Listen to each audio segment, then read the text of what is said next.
Chapter 1 Powerless. The magical city in the astral realm, Endelgion. The Hall of Elders, December 3rd, 1998. For 2 millennia, the ancient city of Endelgion has stood as the pulsating heart of magical knowledge and power within the astral realm. From the farthest reaches of the earth, aspiring magicians and practitioners of the arcane arts have made their pilgrimage to this magical sanctuary, drawn by the promise of honing their abilities and finding camaraderie among others like themselves. At its inception, Endelgion was more than just a center for magical study. It was a testament to the vision of the enigmatic sorcerer king Solomon, Jeddah bin David, the revered founding father of the city. With the guidance and aid of the ethereal Yazata, benevolent beings of divine essence, King Solomon constructed the intricate architecture of Endelgion, imbuing it with the wards and enchantments that would safeguard its inhabitants from the tides of darkness that threatened to engulf the world. Yet the luminous legacy of King Solomon eventually faltered, marred by the seductive whispers of power and the insidious allure of forbidden knowledge. As his grip on morality waned, the benevolent monarch turned to the forbidden depths of dark magic, allowing the corrupting influence of his immense powers to twist his noble intentions. In his thirst for dominion, he sought to subjugate both the magical and non-magical denizens of the realm under his iron-fisted rule. Endelgion, a bastion of virtue and harmony, stood resolute against the sorcerer king's descent into darkness, rallying under the banner of righteousness to overthrow the tyranny that had clouded their once glorious ruler. In a momentous uprising, the city's inhabitants, led by a coalition of powerful magicians and the valiant knights of Solomon, severed their allegiance to the fallen king, birthing a new era of independence and self-governance.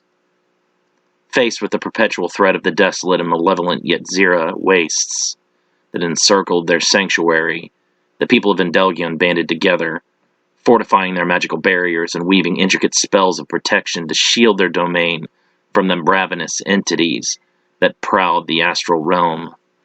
Hungry spirits born from the fusion of sheer will and raw magical essence lusted after the vibrant life force that pulsated within the city's boundaries, seeking to breach the mystical defenses that guarded the precious sanctum.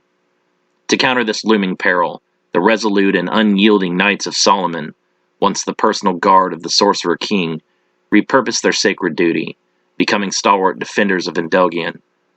Sworn to protect the city and its inhabitants from the encroaching darkness, these elite warriors honed their skills to combat the malevolent entities that threatened to breach their city's formidable barriers, their valor and unwavering dedication serving as a beacon of hope amidst the encroaching shadows. Within the hallowed halls of Endelgion, the ebb and flow of magical energy continues to pulse, a testament to the indomitable spirit of those who seek to wield its power for the greater good, while ever remaining vigilant against the relentless tides of darkness that seek to devour the very essence of their existence. The aftermath of the conflict with the Sorcerer King, and the continual vigilance against the encroaching entities from the Yetzirah wastes, left an indelible mark on Endelgion. The city, while thriving with magical energy and knowledge, remained ever wary of the potential for corruption and darkness to infiltrate its walls once more. The scar of its past served as a constant reminder of the fragile balance between wielding magic for the greater good and succumbing to the insidious allure of power. Within Endelgion, the pursuit of magical enlightenment continued unabated, with scholars and practitioners delving deeper into the ancient tomes and grimoires that lined the city's extensive libraries. The city's residents, bound by an unspoken oath to uphold the tenets of benevolence and wisdom, were united by their shared dedication to preserving the sanctity of their realm and harnessing their magical prowess for the betterment of all.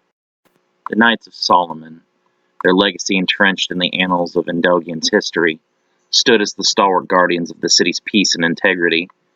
Clad in intricately adorned armor, infused with protective enchantments, these valiant warriors patrolled the city's perimeters, their vigilant gaze ever watchful for the slightest hint of astral intrusion or malevolent intent. Their unwavering commitment to the protection of Endelgion had become an integral part of the city's identity, a symbol of the enduring resilience of its people and their determination to safeguard the purity of their magical heritage. In the wake of the turmoil that had befallen the city, the inhabitants of Endelgian fostered a culture of mutual support and camaraderie, recognizing the imperative need for unity in the face of the ever-present threat from the astral wastes. Each knight undergoes rigorous training, honing their combat prowess and fortifying their will against the insidious influences of dark magic that seek to corrupt the noblest of intentions. Their rigorous initiation rituals steeped in ancient traditions and mystical rites instill within them an unshakable dedication to the pursuit of righteousness and the defense of Endelgian's cherished ideals. While their primary function was once to serve as the personal guard of the Sorcerer King, their allegiance swiftly shifted as they witnessed the sovereign's descent into darkness and the subsequent uprising of the city's inhabitants against its tyranny. With a solemn vow to protect Endelgian from both external threats and the perils that lurked within, the Knights of Solomon transitioned seamlessly into their role as the vigilant sentinels of the city's spiritual and physical integrity. Their unwavering dedication to their cause is matched only by their mastery of both conventional and magical combat techniques, as many among their ranks are adept in the art of spell-weaving and elemental manipulation. Through the melding of martial prowess and arcane proficiency, the Knights of Solomon stand as formidable adversaries against any who would seek to breach the city's mystical defenses and threaten the sanctity of its inhabitants. Beyond their role as guardians, the Knights of Solomon also serve as mentors and educators, passing down their ancient wisdom and knowledge to the next generation of aspiring defenders and magic wielders. Their training regimens are as rigorous as they are enlightening, emphasizing not only the importance of physical prowess and magical acumen, but also the necessity of moral fortitude and the unwavering commitment to upholding the principles of light and righteousness in the face of adversity. The mystical city of Endelgian, shrouded in an aura of ancient enchantments and storied history, is an architectural marvel, its sprawling layout meticulously designed to harmonize with the ebb and flow of the potent magical energies that pulse within its very core. Constructed using the intricate building techniques bestowed upon the city by the Yazata, each structure stands as a testament to the harmonious fusion of ethereal craftsmanship and earthly solidity, infusing the cityscape with an otherworldly radiance that transcends the realm of mere mortal construction. At the heart of the city, the towering edifice of the Council Hall of the Elders serves as the focal point of governance and decision-making, its opulent facade adorned with ornate carvings depicting the legendary tales of Endelgian's past. Within its hallowed halls, the Council of Venerable Sages convenes, their deliberations guided by the teachings of ancient lore and the collective wisdom of generations past, ensuring that the city remains true to its founding principles of righteousness and unity. Adjacent to the Council Hall, the crystalline spires of the Grand Library ascend into the artificially lit sky, their iridescent surfaces shimmering with an inner light that beckons seekers of knowledge from far and wide. Within its vast labyrinth of corridors and alcoves, ancient tomes and arcane manuscripts line intricately carved shelves, their pages whispering with the accumulated wisdom of countless sages and scholars who have contributed to the city's illustrious repository of mystical lore and historical insight. The dormitories, a complex network of interconnected towers and chambers, provide a haven for the various masters and their dedicated apprentices, their crystalline structures infused with protective wards and enchantments that safeguard the sanctity of their occupants' studies and meditations. Each dormitory is imbued with an aura of serenity and focused contemplation, fostering an environment conducive to the nurturing of burgeoning magical talent and the exploration of esoteric mysteries that lie beyond the realms of conventional understanding. Beneath the watchful gaze of the towering spires, the barracks of the Knights of Solomon stand as the bastion of martial prowess and unwavering discipline. Its formidable architecture, a blend of fortified stone and crystalline reinforcement, serves as the physical manifestation of the Knights' unyielding dedication to the protection of Endelgian, its training grounds echoing with the resolute clang of sword against shield and the subtle hum of potent magical incantations woven into the fabric of combat.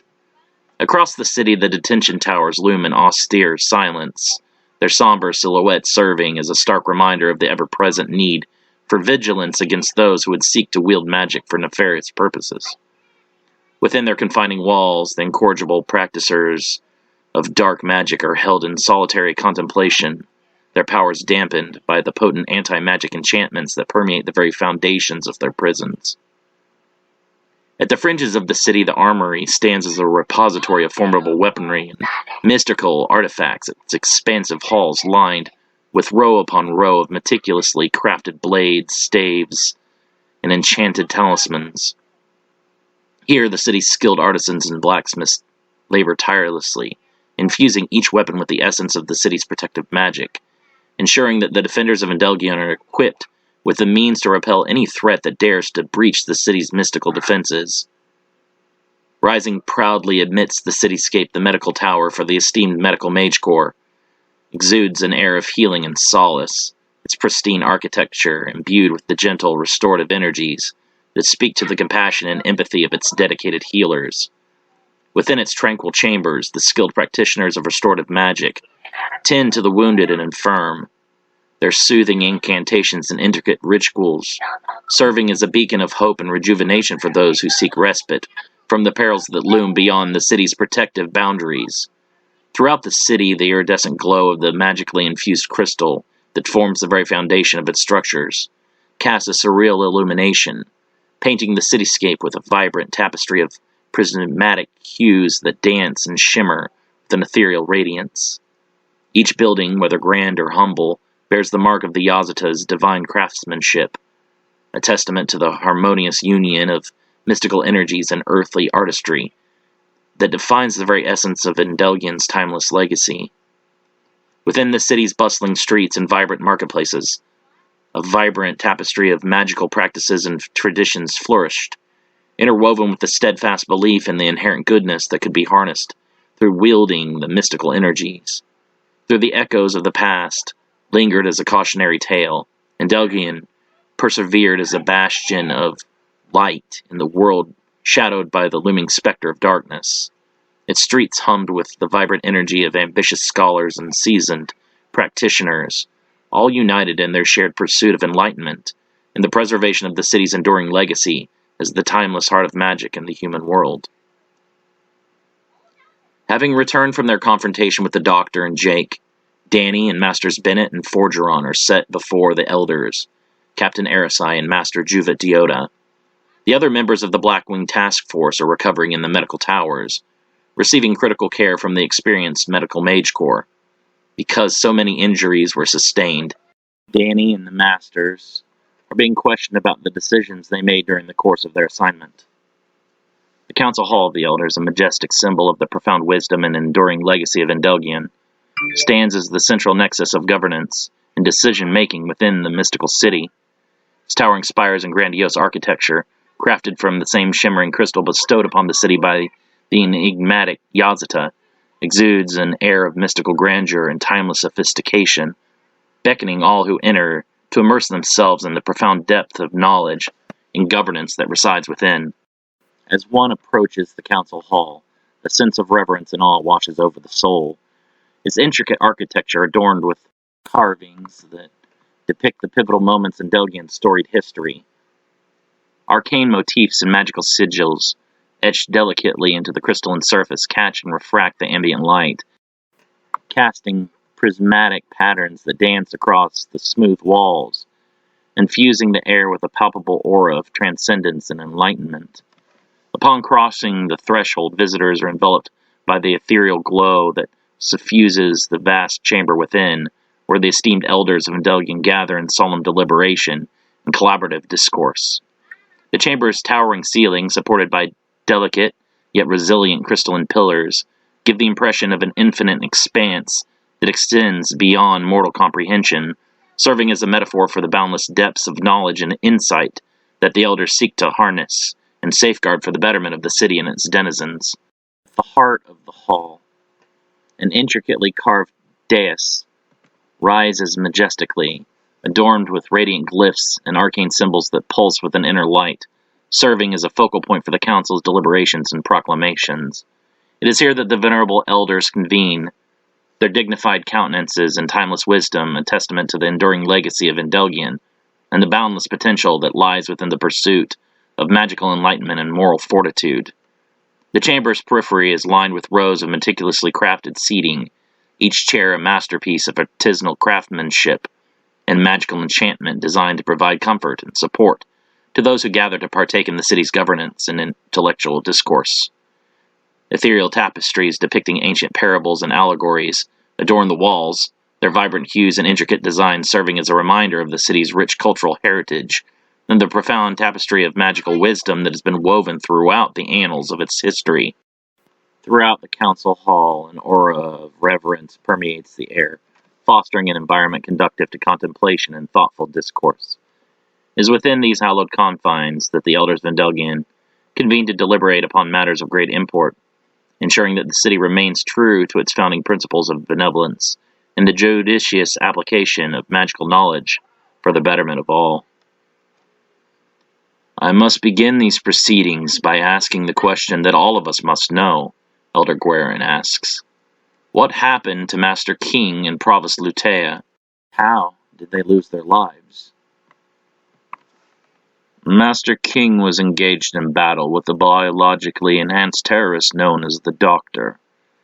They fought an intense duel, but the Doctor had too many abilities, and fought with trickery and deception, Fordron says. And Provost Lutea, Elder Guerin asks. As your team support mage, Provost Lutea's role should have been out of combat and protected. She should never have been engaged in direct combat with the enemy.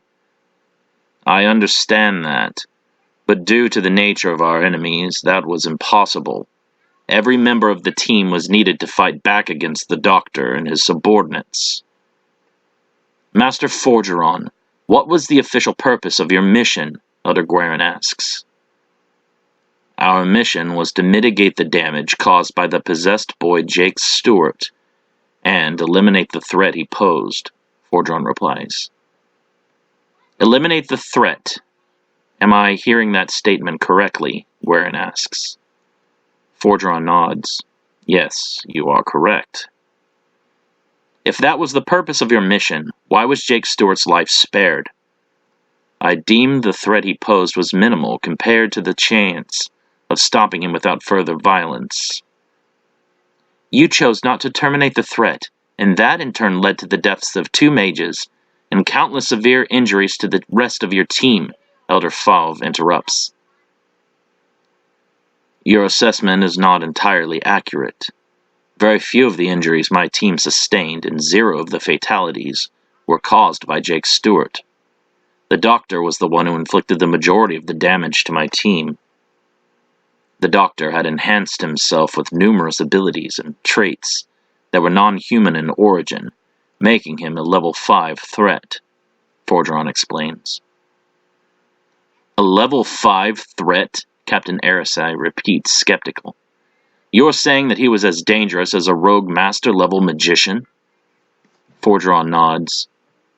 The Doctor had Fomorian giant strength, the enhanced speed of a Kamitachi, impenetrable and fireproof smooth scales, and the deadly claws, venom, and high-speed regeneration of a Caladrius, just from what I was able to observe. He also had the blood of a Fae, allowing him to negate magic, Master Bennett speaks up. This unique power alone put him on an entirely different level of threat that none of us had ever faced. So your assessment was that the Doctor was a more immediate threat than Jake Stewart, Elder Favre asks. Considerably. Jake Stewart possessed no rational thought at the time of our encounter. Fighting him was more akin to trying to gain control of a wild animal. The Doctor, however, was cunning and manipulative.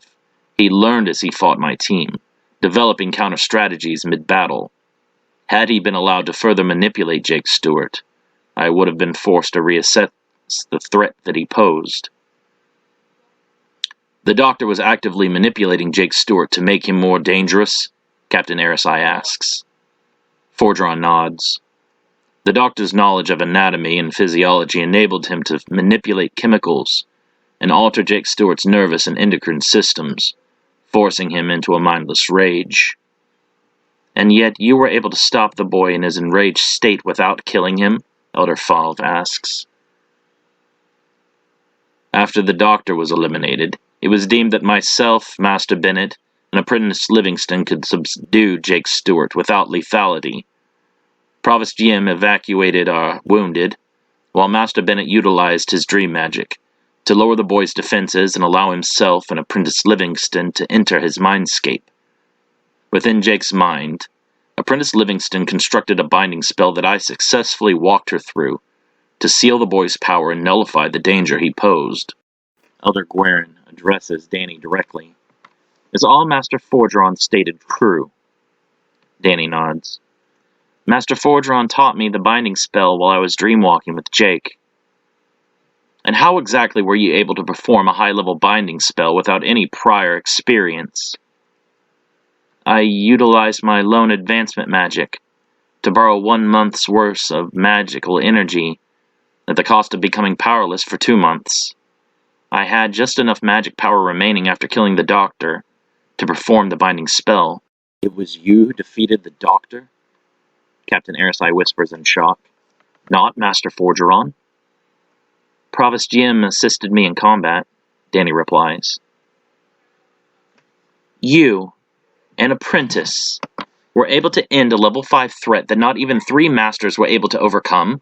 Elder Gioconda asks in disbelief. The masters were focused on preventing Jake from escaping and killing anyone, while myself and the others fought the doctor.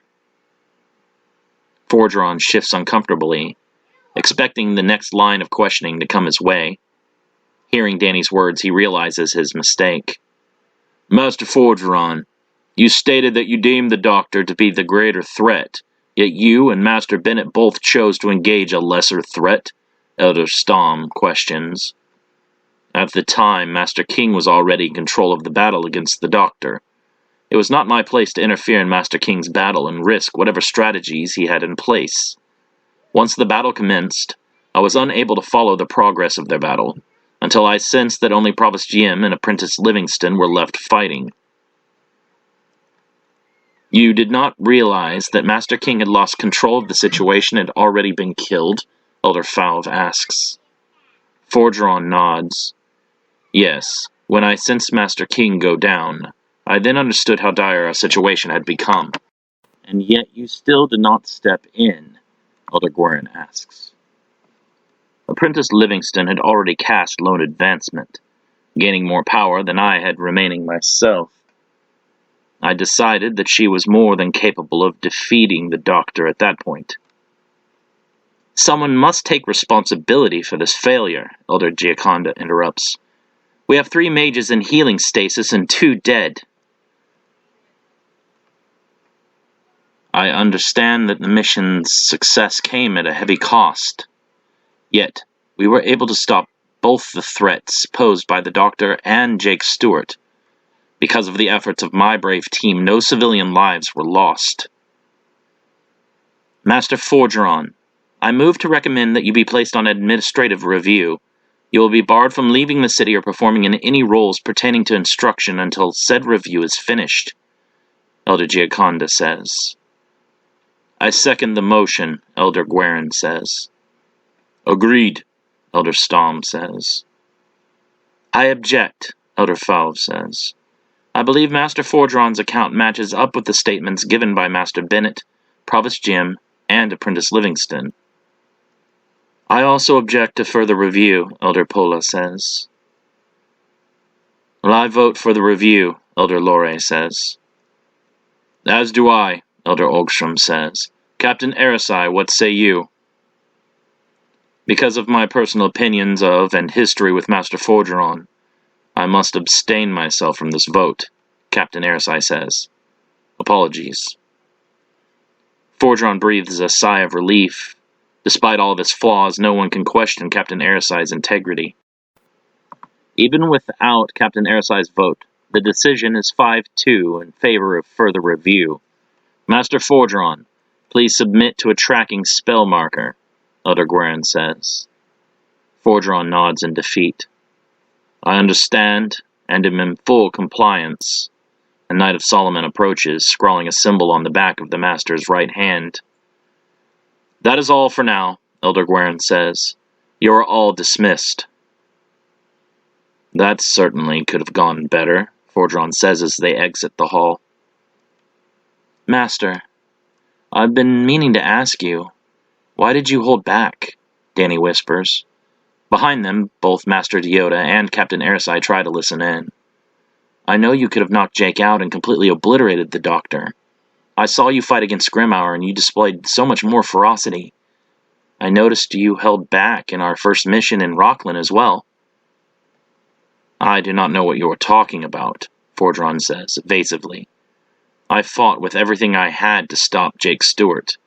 The only thing holding me back was your insistence on me not being allowed to kill the boy. When I fought Grimhour, there was no moral constraint. If that bastard was killed as a result of my spells, so be it. You threatened to use a death curse on Jake out of frustration. Why couldn't you have used one on the Doctor? Death curses are very risky. Not even masters are prone to use them, Fordron explains. If successful, yes, they will kill the target. If a death curse is blocked, the effect of the spell is turned upon the caster. I'm sure you're already learning how spells must be balanced due to the effects of your lone advancement magic. The natural order of the universe prevents the casting of any spell that has no balance. The stronger the spell, the greater the cost must be to cast it. The cost can come in the form of stamina loss, or more severe after effects. With the skill the Doctor displayed, I was never confident enough to cast a curse spell upon him. I was afraid that his cunning mind and enhanced abilities would somehow allow him to evade my magic and lead to our defeat. Oh, Danny whispers. I thought you might have been holding back for some other reason. And what reason might that be? What would I have to gain by risking the lives of myself or my own students? I don't know. I guess I was just overthinking things. What will you do now? Fordron asks. What do you mean? Well, you're going to be without magic for 2 months.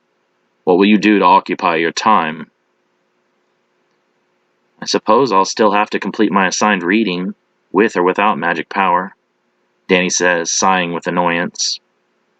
You know, there may still be ways of wielding magic without having any magic power of your own.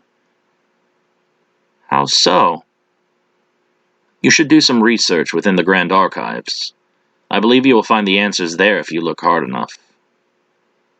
Apprentice Livingston will be far too busy for any extra research tasks. Master Deota speaks up loudly from behind them. I see, Master Fordron replies. I will see myself off, then. The Master leaves for his own dormitory. You used your lone advancement magic recklessly. Look at the consequences of your decisions, Master Deota says, scolding Danny. Reckless? Without the boost I gained from borrowing against myself, I'd never have been able to defeat the Doctor or bind Jake's power. And now you are left with nothing for 2 months. What if the city fell under attack and you were needed to help defend it, but were unable? You have put everyone here at risk. Put everyone at risk? If I hadn't done what I did, more people would have died. You should be calling me a hero, not scolding me. I did what needed to be done in the moment, Danny growls, fed up with the judging attitude of her master and the elders. Fordron pauses, still within earshot. He grins, hearing the tension between Danny and her master. You did just fine under the extreme circumstances. If your master will not say it, I will. I am proud of you. You were forced with difficult decisions and sacrificed your own ability to cast magic, to save the lives of your teammates. Not every mage can make that kind of sacrifice. Master Deota turns to approach Fordron and speak with him in private. Danny, go on ahead to the dormitory. We will continue our talk later. Great, Danny sighs. I guess I'm under house arrest now.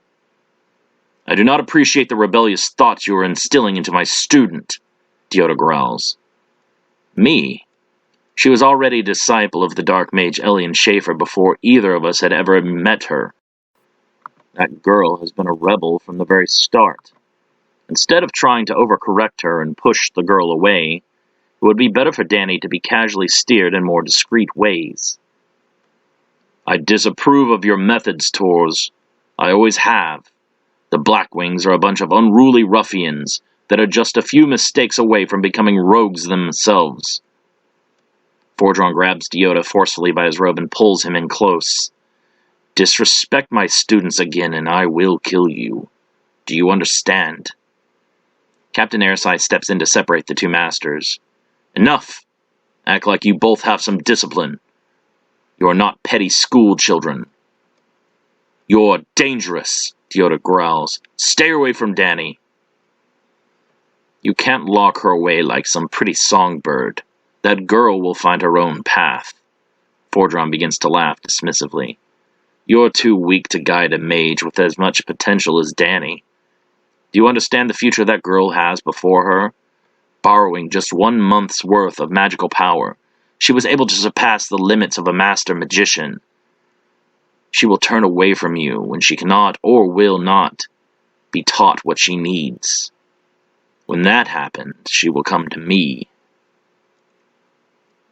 In her room, Danny paces in frustration and thinks about everything that has happened since she first came to Endelgian. Danny's dorm room, nestled within the intricate network of interconnected towers and chambers designated for the mages of Endelgian, is a cozy haven that reflects both the bustling energy of magical academia and the serene tranquility necessary for focused study and introspection. The room, though modest in size, exudes an aura of comfort and warmth.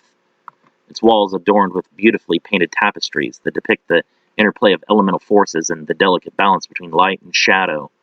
Upon entering the room, one is greeted by the gentle glow of softly luminescent crystals that line the perimeter, casting a soothing ambient light that bathes the chamber in a tranquil, otherworldly radiance. The furnishings, crafted with a seamless blend of practical functionality and elegant design, are arranged in a manner that optimizes the limited space without compromising the room's sense of openness and airy serenity. Danny's study desk, positioned near the window to allow for ample natural illumination, is strewn with an array of meticulously organized parchments, tomes, and alchemical apparatus, each arranged to accommodate the young apprentice's insatiable thirst for knowledge and magical discovery.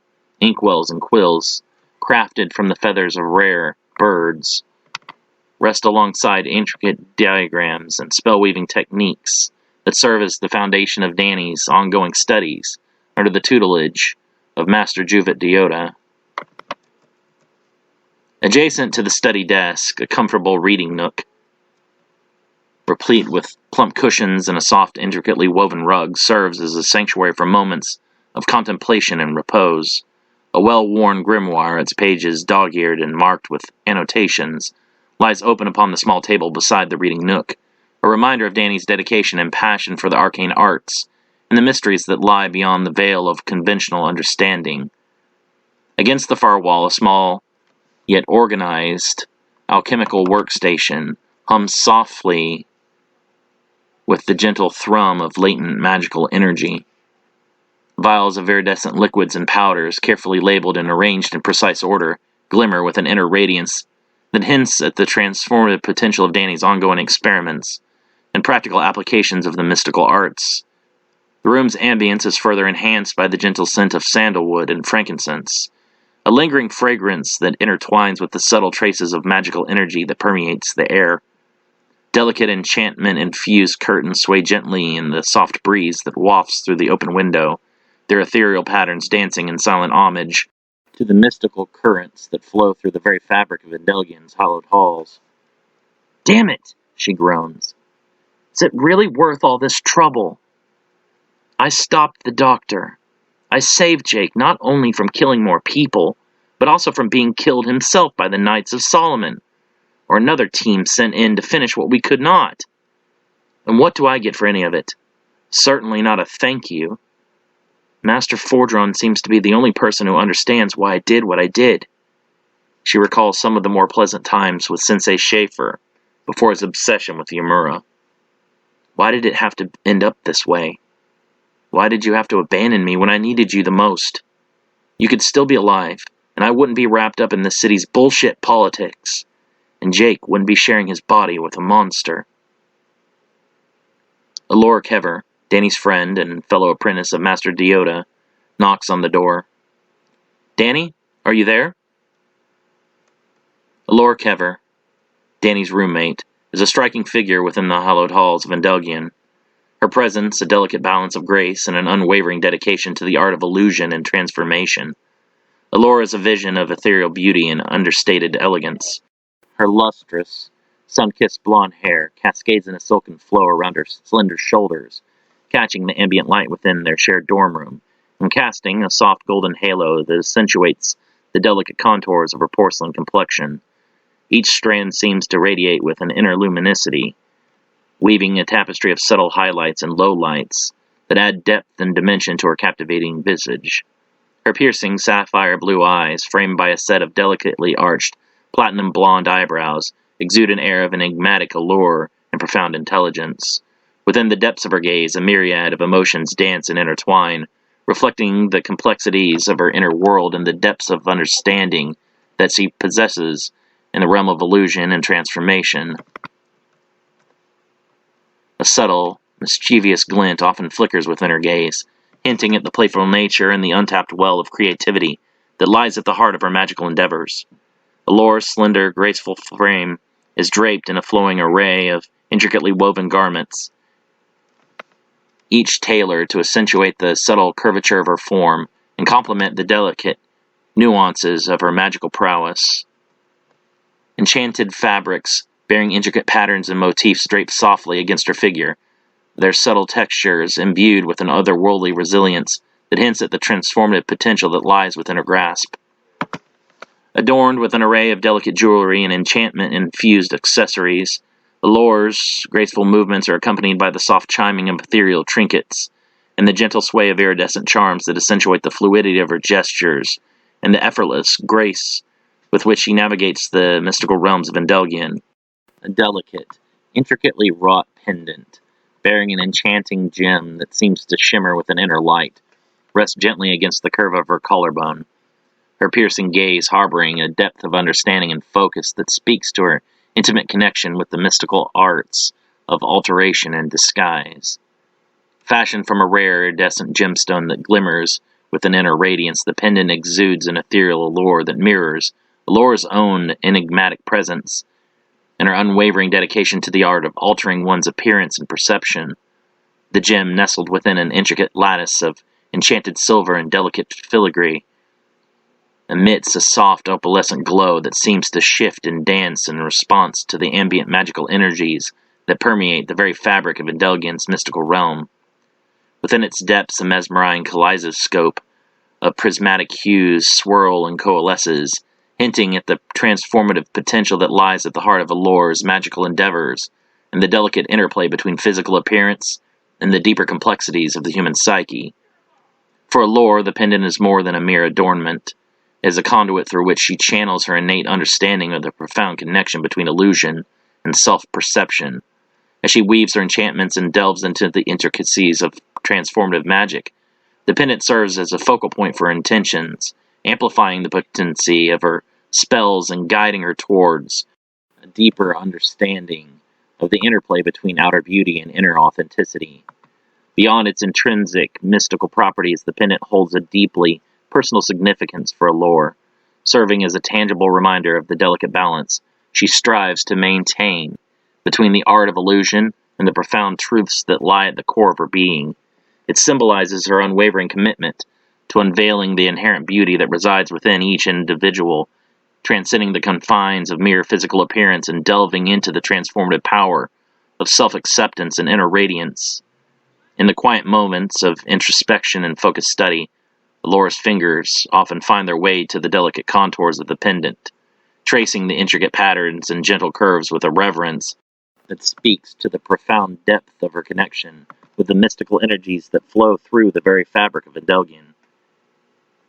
In its gentle luminosity and entrancing allure, the pendant serves as a beacon of inspiration and introspection, guiding Allure along the labyrinthine path of self-discovery and the enduring pursuit of enlightenment through the transformative power of magic and self-awareness. Within the confines of their shared dorm room, Allure's personal space reflects an aesthetic that harmonizes with her affinity for illusion and visual manipulation. A meticulously arranged vanity, adorned with an array of intricately crafted cosmetics and enchanted accessories, serves as the focal point of her side of the chamber, its reflective surface shimmering with an otherworldly radiance that hints at the transformative potential that lies within her grasp. An assortment of delicately woven garments, each tailored and infused with subtle enchantments, adorns the room's spacious wardrobe, their fine silks and intricate embroideries, designed to complement Allora's ethereal beauty and accentuate the subtle nuances of her magical prowess. Among the garments, a selection of ornate masks and headdresses, imbued with a hint of playful mystique and whimsical charm, serves as a testament to her ongoing exploration of the interplay between physical appearance and the deeper complexities of the human psyche. Delicately carved from a variety of rare woods and enchanted materials, the masks, though inert, exude an air of enigmatic allure and otherworldly charisma that hints at the potential to transcend the boundaries of mere physical appearance and delve into the profound depths of the human psyche. In addition to the masks, the collection of meticulously crafted magical tools, each imbued with a specific enchantment and purpose, is arranged in precise order along the edges of Allora's desk. Glass vials, filled with iridescent powders and transformative elixirs, rest gently beside an assortment of etched wands and ornate hand mirrors, each serving as a conduit through which Allura channels her innate connection with the transformative energies that flow through the mystical realm of Endelgian. At her study desk, an array of organized scrolls and grimoires, each bearing the mark of meticulous annotation and scholarly dedication, attests to Allura's unwavering commitment to the scholarly pursuit of magical knowledge and the intricate mechanics of illusion and transformation. Pages filled with complex diagrams and spell-weaving techniques hint at the depth of her understanding of the delicate balance between visual deception and the manipulation of perception. "Yeah," Danny says, walking over to the door. "Hang on." She unlocks and opens the door. The slightly older teen walks inside and sits at the foot of Danny's bed. "I heard you made it back. I'm glad you're okay." She pauses. "I saw them carrying the wounded to the medical tower, but they wouldn't let me get close enough to verify you weren't among the injured." "I was one of the lucky ones," Danny whispers. "Some weren't so lucky." Did your friend do that to them?" "No!" Danny shouts. "Jake didn't do that. There was this man called the Doctor. He hurt everyone. The Doctor killed Provost Lutea and Master King. He turned Provocino into a monster." "Wow," Allura says in shock. "Master King is dead?" Danny nods. "He fought like a true hero, but the Doctor still cut him down like he was nothing." "How? How could the Doctor take out someone as powerful as Master King? His beast soul magic was some of the strongest combat power among all the Masters." "The Doctor had unique enhancements.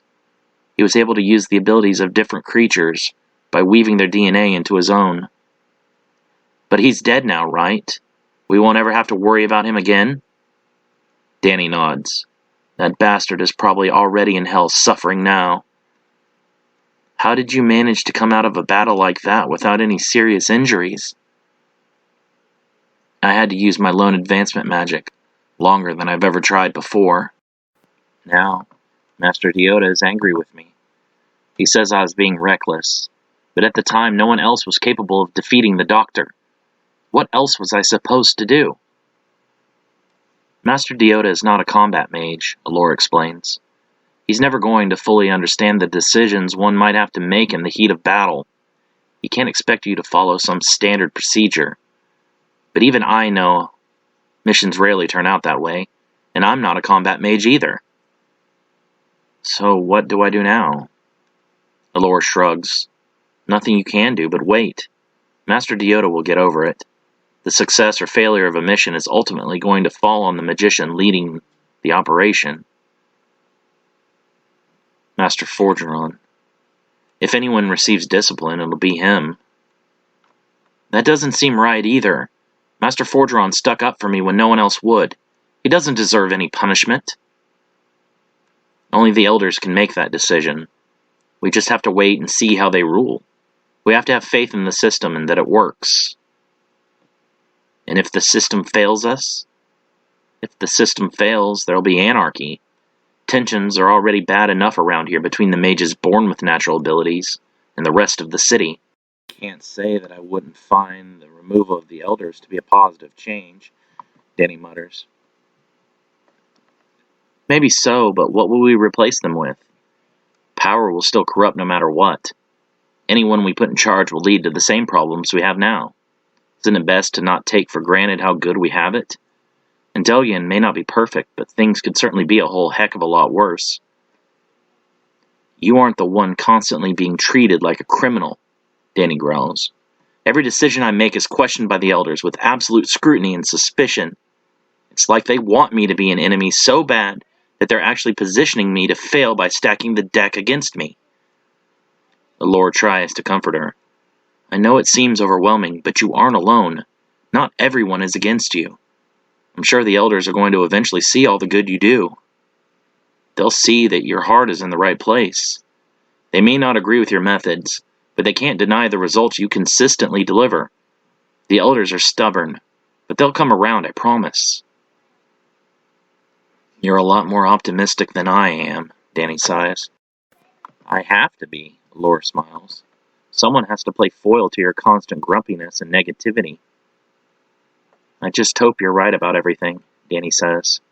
We stopped Scrimauer and the doctor, but it's like the elders don't even care what happens in the mortal world. They're so wrapped up in their personal politics that they become blind to the dangers out there beyond our own gates. Jockey Island, December 1st, 1998, 2 days before Hui's revival. The rogue Yazda Cedrion checks in on the Sakari Inyana after having rescued her from the depths of Gehenna. It has been a few months since that incident, and Inyana has spent that time trying to rebuild her forces and regain her strength. Without having to be confined to a human vessel, Inyana's true power returns to her more and more each day. The island of Jockey is protected from outside interference by powerful magic, and as such, Inyana is able to remain undetected by the world at large. Only one other companion has been constant, a mysterious man named Kazura. The man named Kazura is already waiting on Jockey when Cedrion brought her there, and he seemed to know the Grigori. The two seemed almost friendly to each other, Inyana thought. Kazura had been very secretive, only allowing Inyana to know the bare minimum about Cedrion's plans. How goes your recovery? Cedrion asks. Inyana stares at the emotionless being. She does not feel by his tone that he actually cares, just that her recovery must be necessary for his plans. I am regaining my powers more and more.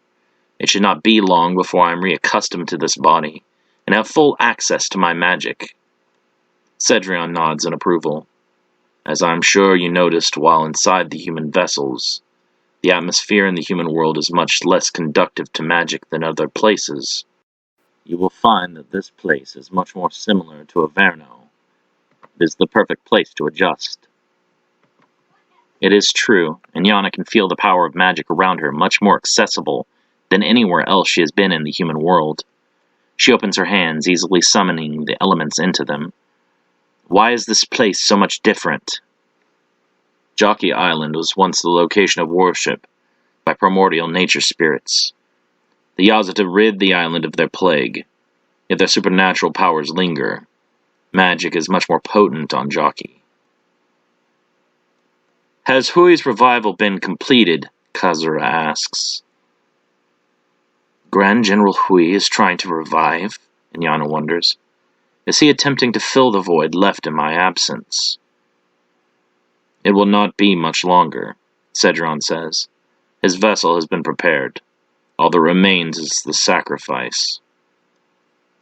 We are very close now, Kazura whispers. All things are coming together. When Hui has revived, I shall bring him here. Cedrion looks to Inyana. You will help your subordinate to adjust to his new form and unlock his full power. We will not have much time before your brother and his vessel come searching for Hui.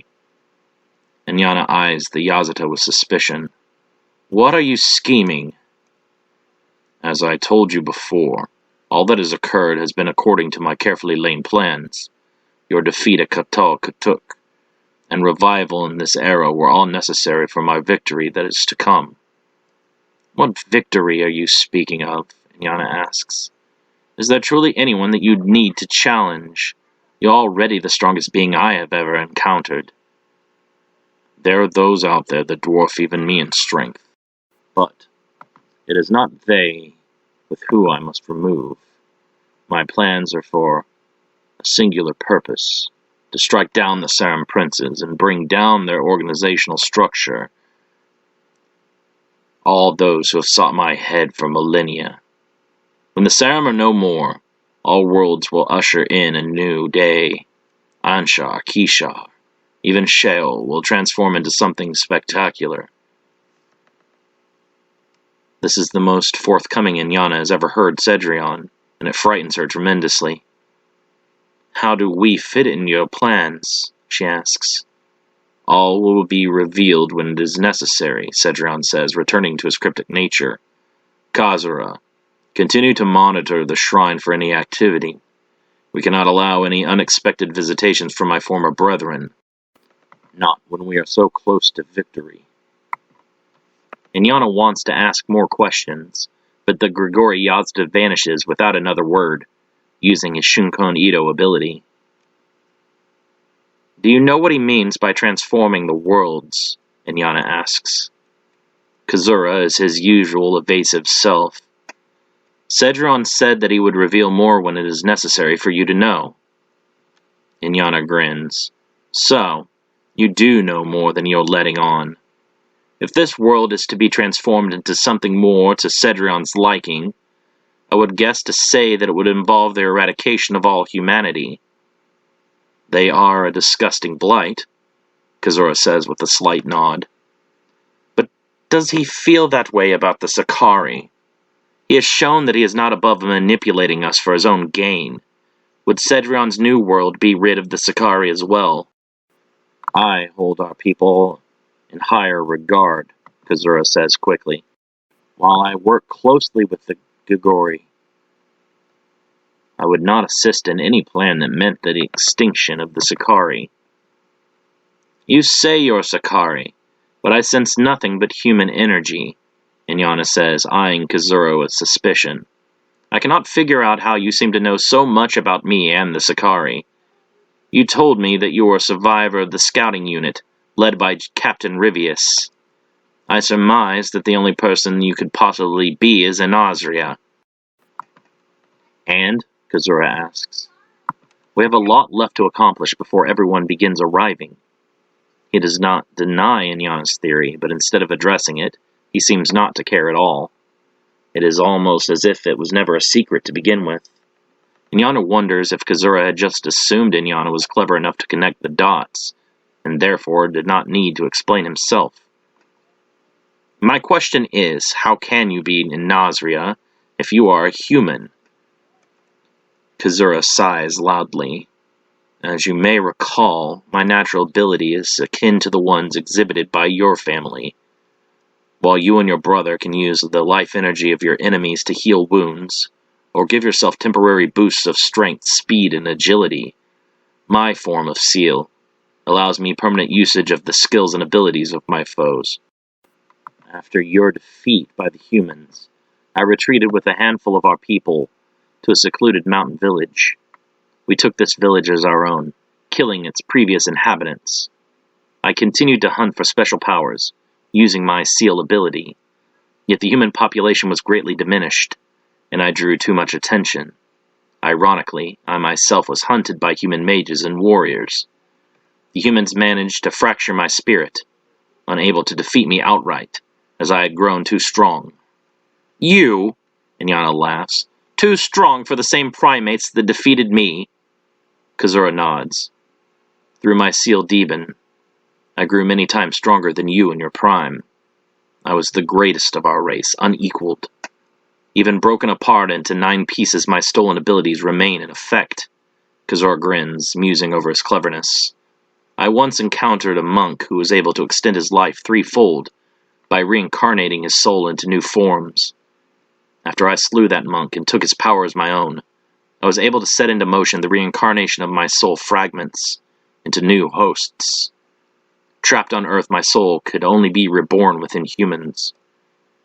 My reincarnations have continued to live and die and return for thousands of years, waiting for a lifetime where you and the generals returned.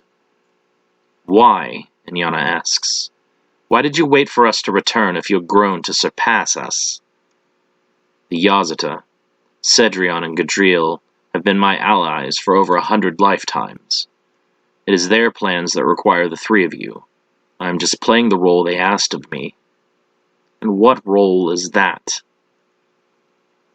Only your brother's vessel may claim the Banu Casca. When that occurs, my job will be to kill the boy and usurp him as the weapons master with my sealed demon. Those damned Yazata, Inyana thinks with anger. They have been using us from the start. First they manipulated Marduk into having my father killed. Then they failed to give us correct intel on the humans before our invasion. What else have they been lying about? What powers does this Banu Casca possess that Cedrion desires it so badly to have went to all of this trouble? Inyana asks.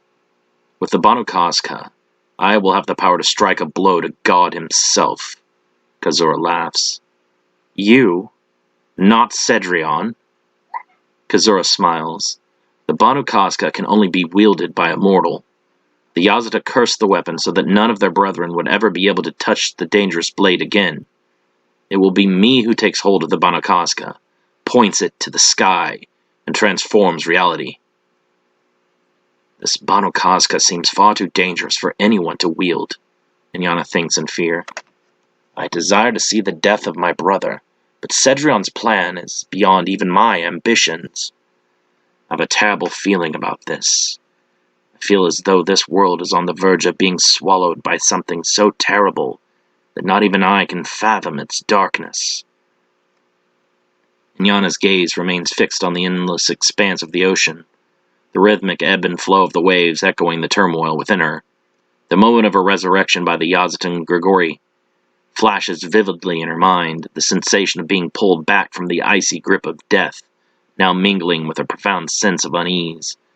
As she stands on the shore, the salty sea breeze tugs at her dark robes, serving as a stark reminder of the precarious nature of her existence. A wave of memories crashes over her, each one a fragment of her past life as the Sakari Queen.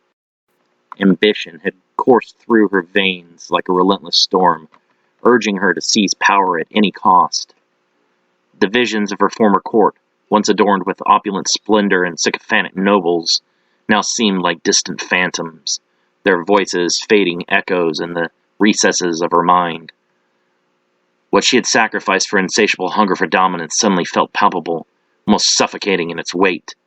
The weight of her solitude presses down on her like an oppressive fog.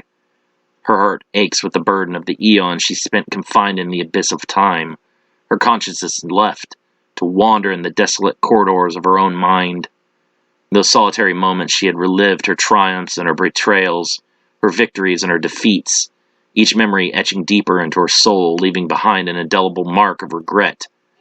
The bitterness of her recent demise in battle, a fate that seemed all too familiar, stirs a primal rage within her.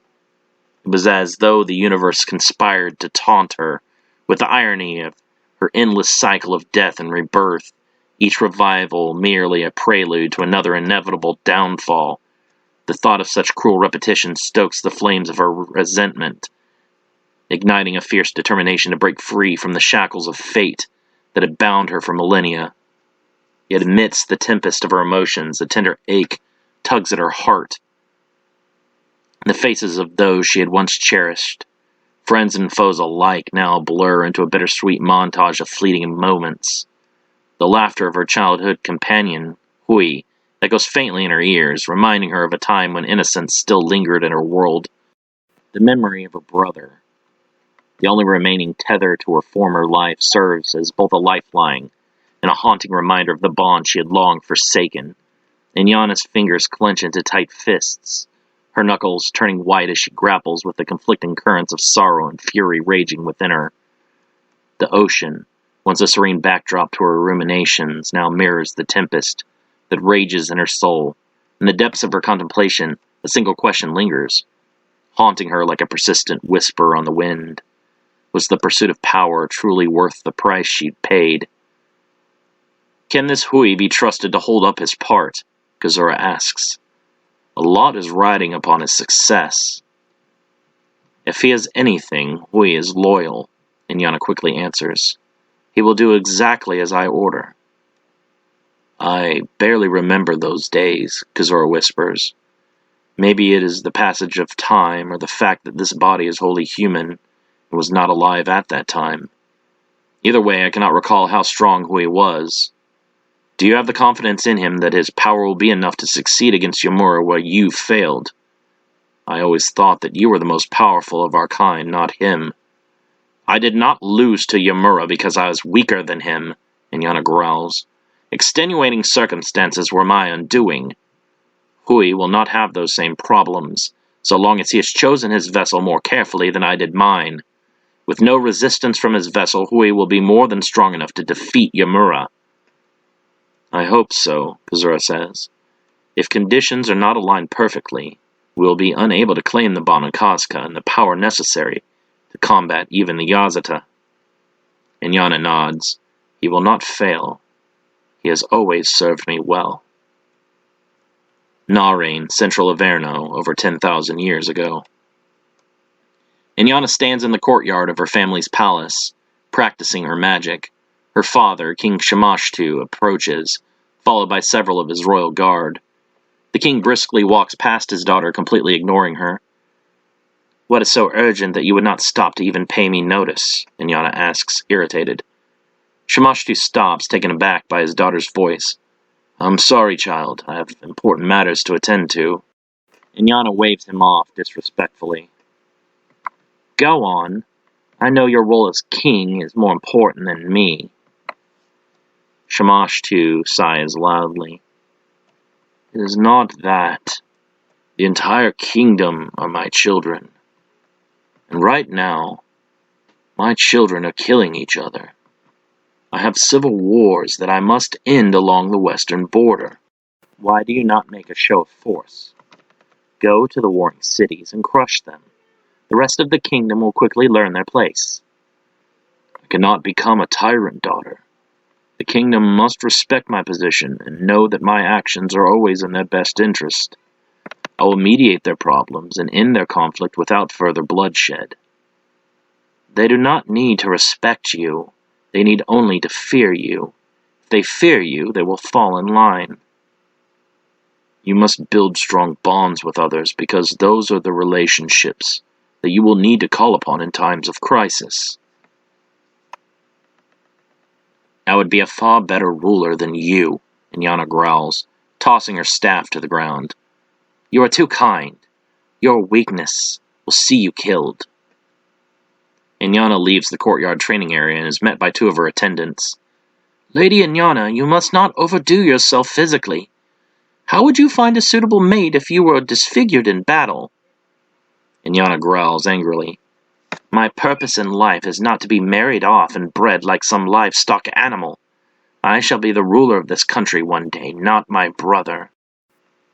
Once you are married, your mate will become the king. You must present your best self in order to attract the absolute best suitor. Most males will be put off by a warrior priestess. Do you truly want to marry a brute over a noble? I cannot wait to see this entire establishment burn, Inyana says with disgust. A leader should be chosen by their skills, not by whom they marry. I refuse to be groomed into a submissive, proper female. I am the strongest, and I shall ensure that it is always so. If the kingdom cannot accept me for that, I shall have to replace any of the systems set against me. Oh! The attendant shrieks in astonishment and horror. You must not speak in such ways! Inyana pictures her younger brother Yamura on the throne and becomes furious. All of your old customs must die. My father only opens this country up for invasion by not raising up the strongest of us to rule.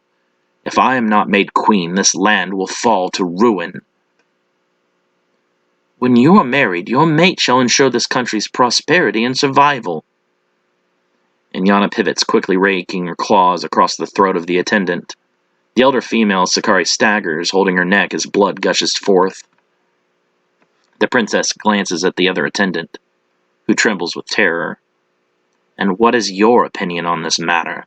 Inyana asks, blood dripping from her claws.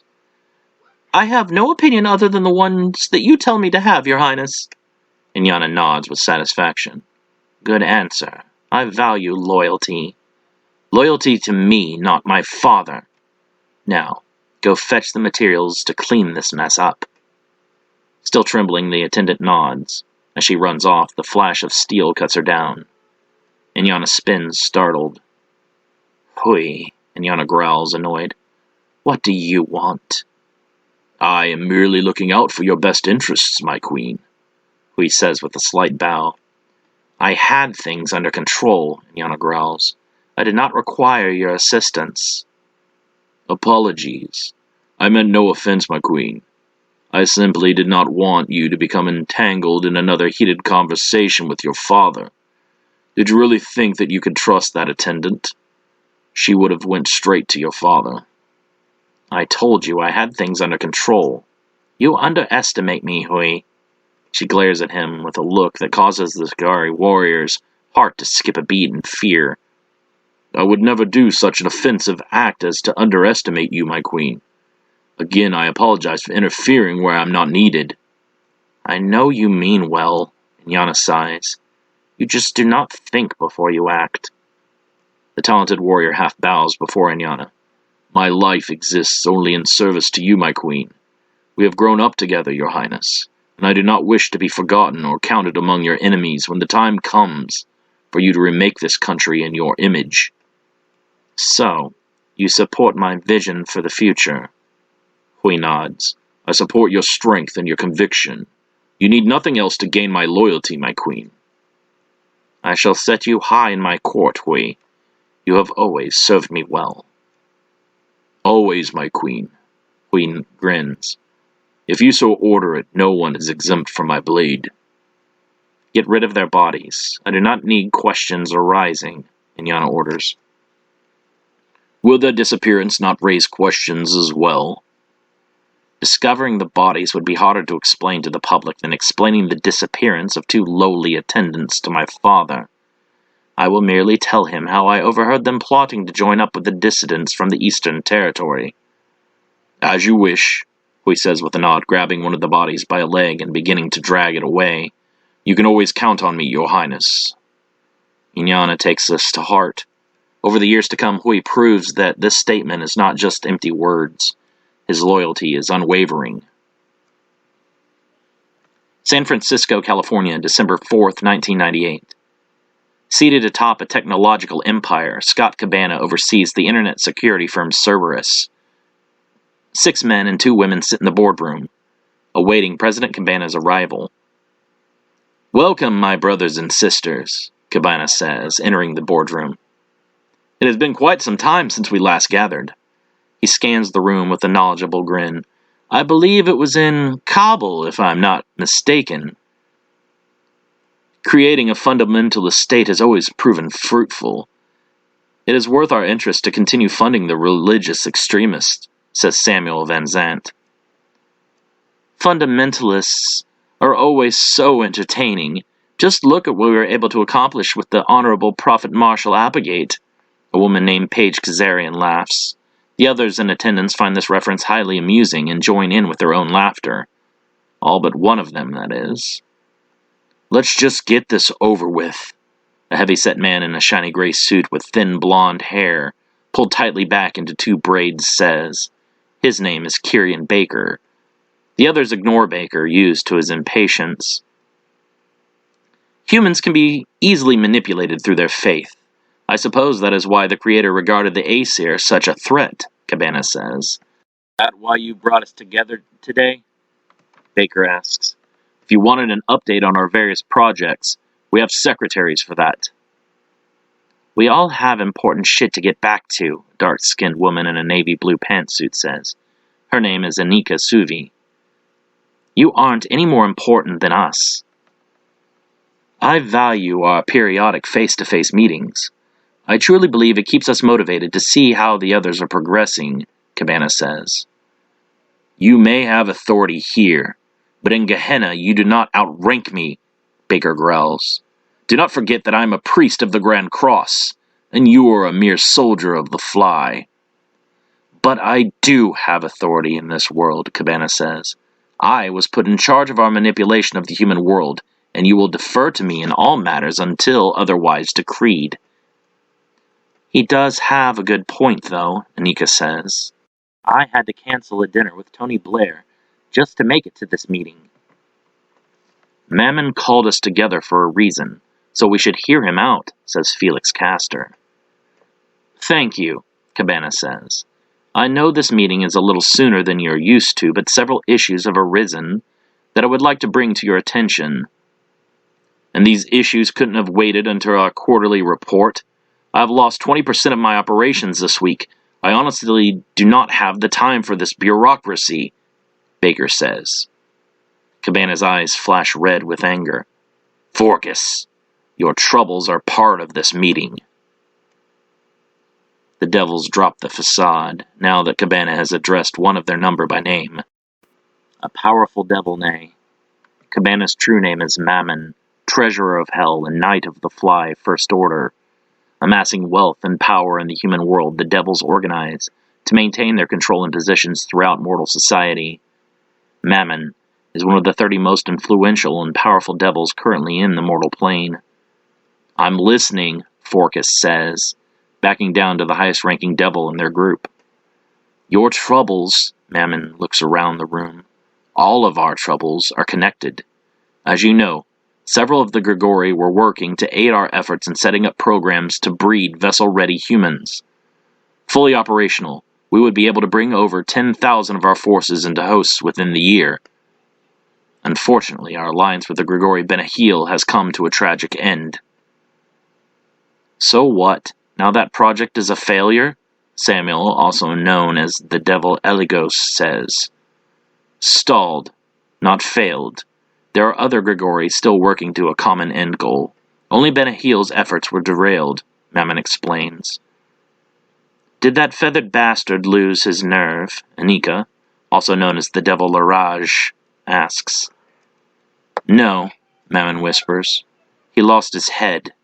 The devils gasp collectively. To make matters worse, he was killed by a human. "Impossible!" Forcas shouts. "There are no humans strong enough to kill a Yazata."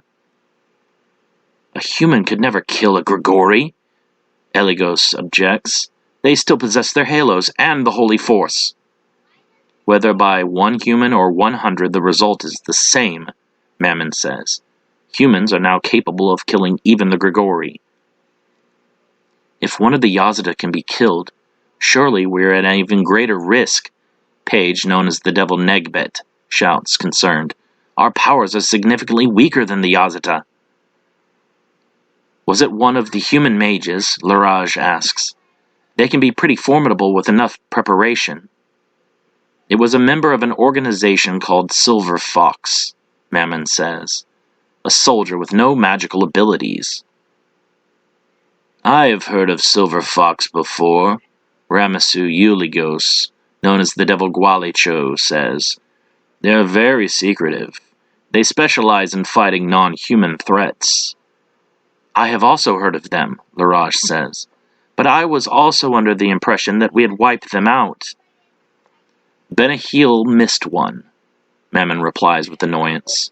"That one lived long enough to give the others enough information for them to develop ways to counter the Grigori's abilities."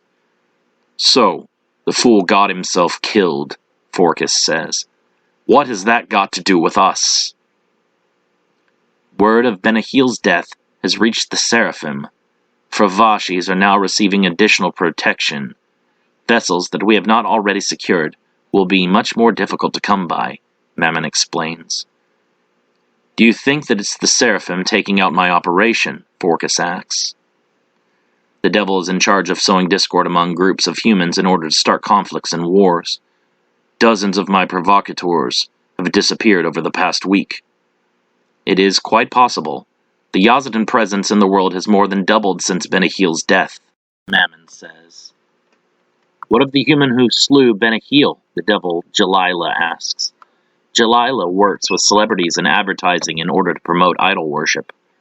"Has he been dealt with?" He has not, Mammon says. And he has claimed ownership of Benakil's sword. Gwalichu is the first to respond.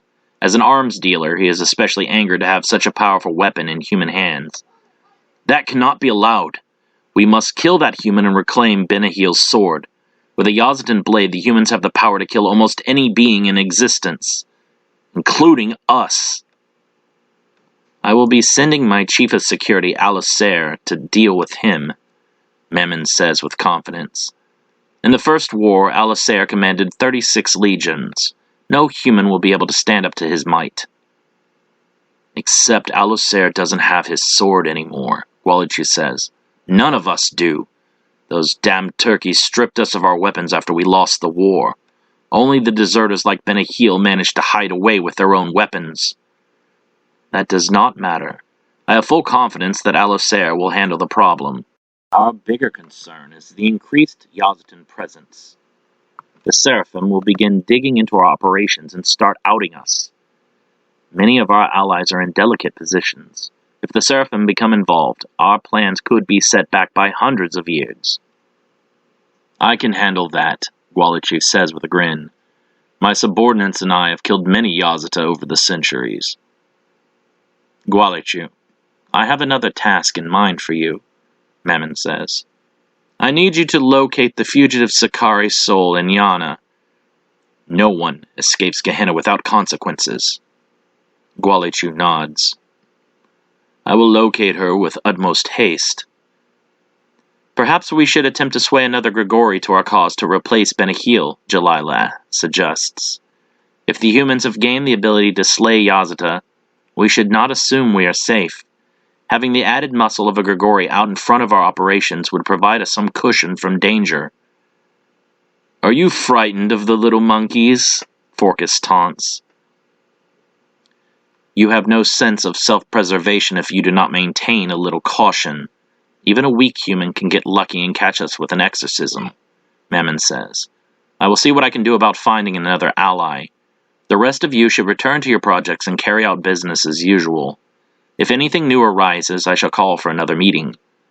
With that, the devils begin to disperse one at a time, so that they are more likely to avoid Yazatan detection.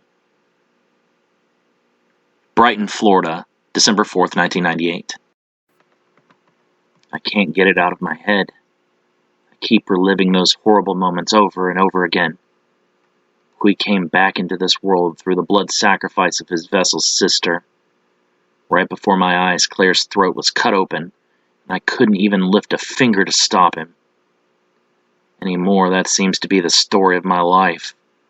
I couldn't save my father from Konko. Couldn't save my mother from Inyana. I couldn't save the people of Clavemont or Totikahachi. Hell, I couldn't even save my uncle from Hui's head priest. What good is having Yamura's power if I can't use it to protect the people I care about? To further complicate matters, I've had to go back into hiding. It was nice to be able to be out in the open, working at the store and getting to meet people like Claire. With her death, however, the police are surely gunning for me now more than ever. Since I'm already a wanted fugitive, I can't allow myself to be found. Hopefully, Claire, her brother, and me can all disappear without anyone around here thinking twice about it. Maybe a lot of fuss won't be made for a couple of missing orphan runaways. Somehow, I really doubt I can catch a break that lucky with my track record. Most likely, yours truly is suspect numero uno in yet another series of murders. Jake sits on the rooftop of his apartment building. He has stayed in Brighton, lacking the funds to relocate once again. With his old apartment destroyed in the battle with Hui's head priest Cruzon Lebel, the teen was forced to find a new place to stay.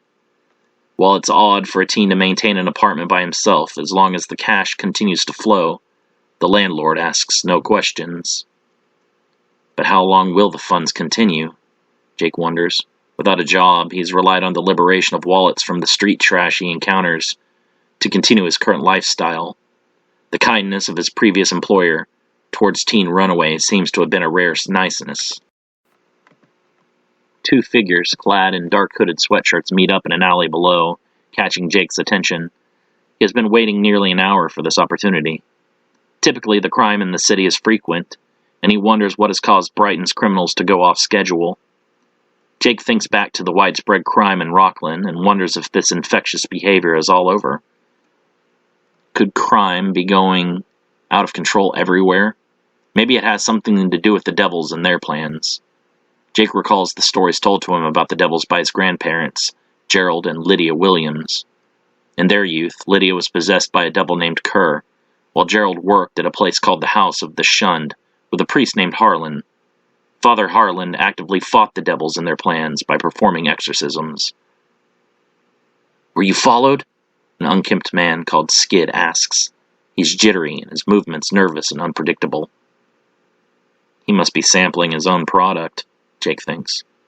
Narcotic substances can alter one's perception and motor skills. Not a wise choice for a warrior wishing for his movements to be sharp, Yumura says. We aren't here to buy, we're here to collect rent. Ridding the city of a couple of scumbags is just a bonus. The other man, a heavy-set Hispanic named Campo, shakes his head. Nah, man, I'm always careful. Skid looks around again, still nervous. 500 Gs. That was the agreement. Campo nods. Migo, El Huron always honors his word. He withdraws a plain white envelope from his pocket. Taking the envelope, Skid quickly checks the contents before whistling for a third individual to emerge from the shadows with a large black case on rollers. Inside the case are enough small arms to give even Frank Castle an erection. Oh, shit, Jake whispers. It's guns, not drugs. Finding his opening, Jake drops down behind Skid without a sound. Not exactly what I was expecting, Jake says. I totally pegged you for a dope slinger, not an arms dealer. Skid and his companion immediately turn, drawing their personal sidearms in surprise. Campo attempts to secure the arms case, but Jake quickly kicks a loose rock from the ground into the man's back, causing him to stumble. I have a hunch that these firearms are not purchased legally. What FFL did you go through? Before the men can open fire, Jake quickly rushes in to elbow Skid in the chest, while simultaneously slapping his arm to the side and smashing his kneecap with a downward stomp. Pivoting, Jake tosses Skid into his companion, causing him to discharge 2 bullets into the wall. Campo drags the weapons case as fast as he can towards his vehicle, but Jake intercepts with a precise palm heel strike to the chest. Police sirens sound nearby, drawn in by the gunfire. Next time, buy legally, Jake says, kicking Campo in the face. He bends down, taking the envelope from Skid before punching him with a hard right. Gotta steal to eat, gotta eat to live. I'll tell about it another time. Jake vanishes just as the police arrive. He finds it unsavory and necessary to rob criminals, but starving to death in the elements is the stark alternative. Not staying out of trouble, I see, the man says from behind. The teen immediately turns, dropping into a fighting stance. Easy, kid. I'm not your enemy. The man holds his hands up in deference. We have a mutual acquaintance. I know all about you, Jake Stewart. You're a popular guy in our circles. Jake's tension does not ease. Yeah, I'm super interesting. So who are you and what do you want? Do you remember Special Agent Rice? Jake recalls his apprehension and near-death experience before being rescued by the Grigori Yazita named Cedrion. Yeah. Is he still after me? Not exactly. At least not in the way he was before. The agency we represent would like to sponsor you. Kind of like an athlete getting their picture plastered on a cereal box. What? Are you talking about a mascot? Like the Rad Raccoon? Or the Kirby Cola Avenger? The man laughs. Our goal is not advertising or branding.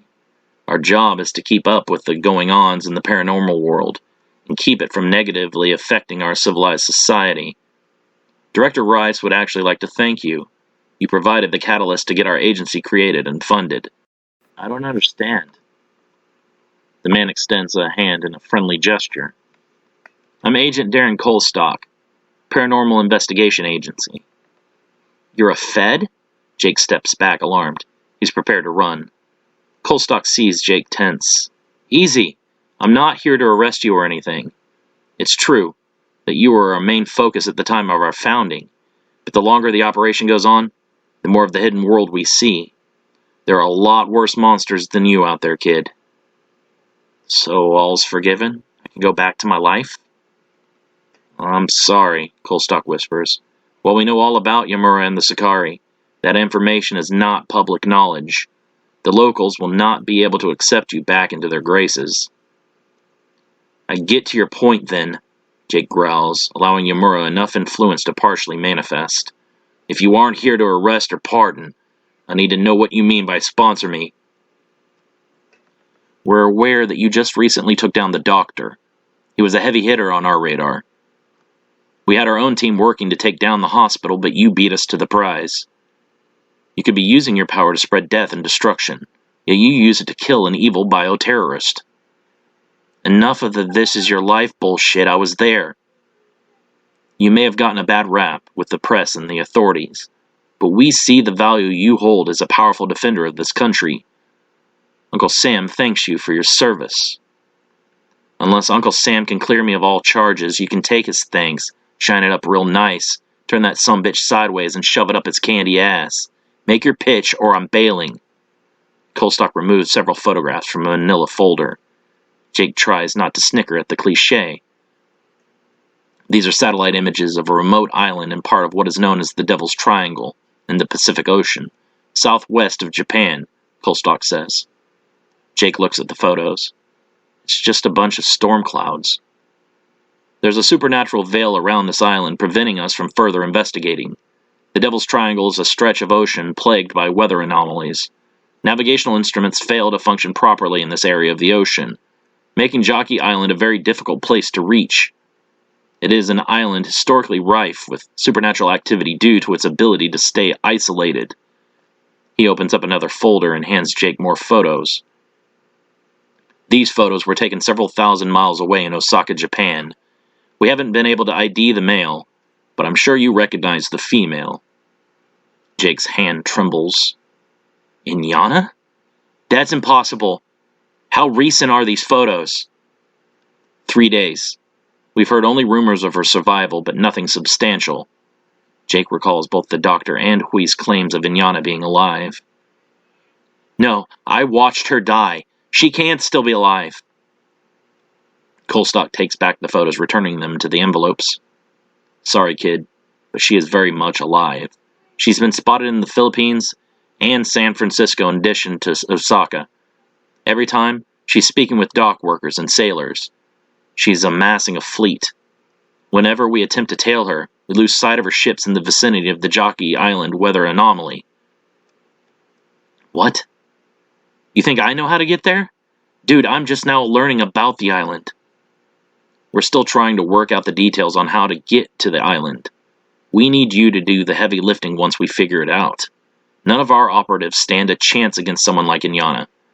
We're all aware of how she leveled Totikahachi. Only someone else with supernatural powers are going to be able to fight that. So I'm on call then? More like on standby until we figure out how to get you into the fight. That seems pretty lame. Unless you have any better ideas, this is where we stand. We can't break through the storms to get a clear view of Jockey Island, or even know its precise location. If we can somehow get you and a team onto one of Inyana's ships instead of tailing her, we might be able to get you onto that island. Even if I got onto the island and managed to kill Inyana, how the hell do I get off? Jake asks. We're still working on that part, Colstock says, frustrated. Jake waves him off. Well, when you get your shit together, come back and see me. Colstock hands Jake a telephone. When we come up with something, I'll contact you. Yamura's world shatters at the news of Inyana's supposed survival. The image of her falling in battle, her life force ebbing away, had been seared into his memory like an indelible brand. The very thought that she could have defied death itself sends a chill down his spine, riddling him with a maelstrom of conflicting emotions.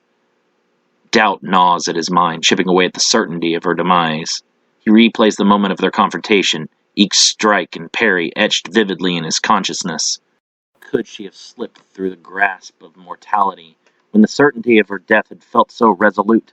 so final, the realization that his sister might still roam the earth, veiled in an enigmatic shroud of resurrection, stirs a storm of disbelief and apprehension within him. Cedrion, Jake whispers. It had to be him. The mere suggestion of the Yazata's involvement sets his jaw in a rigid line. Cedrion, the elusive puppeteer orchestrating their fates from the shadows, looms as a sinister specter in the recesses of his mind. The Yazata's cryptic manipulations, his inscrutable designs, veiled behind a facade of benevolence, churn Ymira's stomach with a venomous brew of rage and helplessness. He curses the entity for weaving their lives into a tangled web of uncertainty, for snatching away the illusion of control that he had desperately clung to.